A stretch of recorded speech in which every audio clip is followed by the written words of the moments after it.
Wow! Sakay na! Dito lang yan sa Galveston, Texas, ang trolley na yan. Established pa yan noong 1891. Kaya naman dito sa Strand District ng Galveston, ayan, bonggang-bongga ang vintage car. Pwede mong i-rent yan at mag-drive around ka. Dito lang yan sa Texas.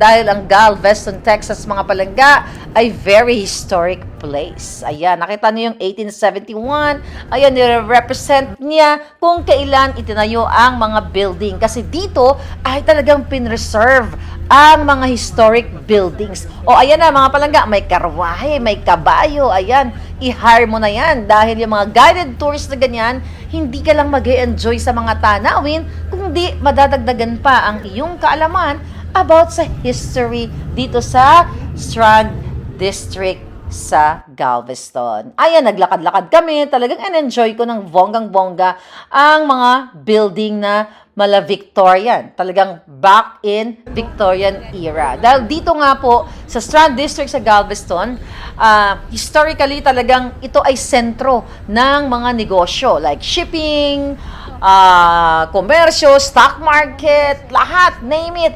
Dito nagsimula ang lahat. Kaya naman ang laki ng kontribusyon sa ekonomiya ng Amerika back in 19th century.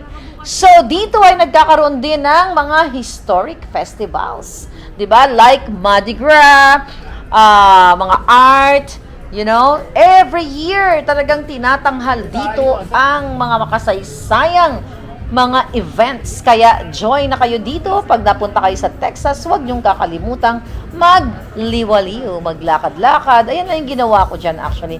Palakad-lakad, enjoy. Medyo slow ang moment na yan dahil ang mga tao dyan karamihan ay naghihintay papunta sa kanilang cruise. So the next day niyan ay magko-cruise na kami. Sasakay kami, magliliwaliw kami ng 7 days, 7 night. Kaya naman yung mga taong yan, ini-enjoy muna nila ang lugar dito sa Galveston or sa Strand District. Talagang ipinagmamalaki ng mga lokal ang kanilang bayan at inalagaan naman talaga nila para nga sa future generation. Di ba? Imagine from the 19th century to 21st century, napapakinabangan pa rin. O, tignan mo, ang ganda mga restaurant, may pataas-taas. Actually, ang sarap umakyat-akyat dyan. Di ba?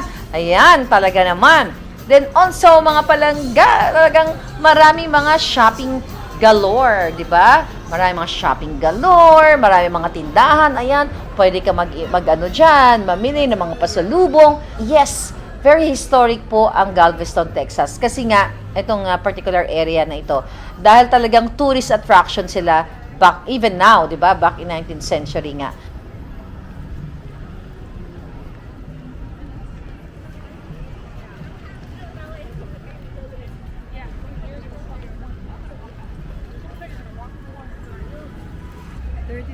$75. At ang yaman talaga sa kultura itong Strand District. Talaga naman, kailangan mong sulitin. Actually, dapat mag-spend ka ng couple of days para ma-enjoy mo. Ayan, may musician sa street.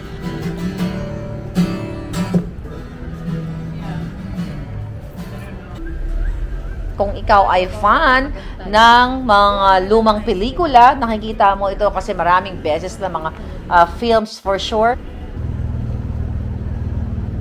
Maraming film na sinute dito, kaya naman para ka na rin, di ba, part ng kanilang history. Ayan, so ang lola ninyo, tingin-tingin lang. Ang Fair Lady Marlica. At ayan, ano ba yan? Yan, mga shopping pasalubong, mga souvenirs. Pwede ka dyang mamili.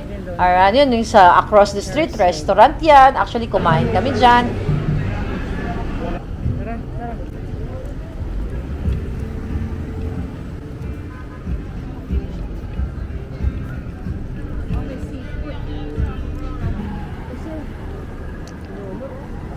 May chocolate factory. Actually, yan, papasok tayo dyan. Kakain-kain tayo ng ice cream. Kasi mga local products ito. Ayan, kumain na lola ninyo. Palakad-lakad.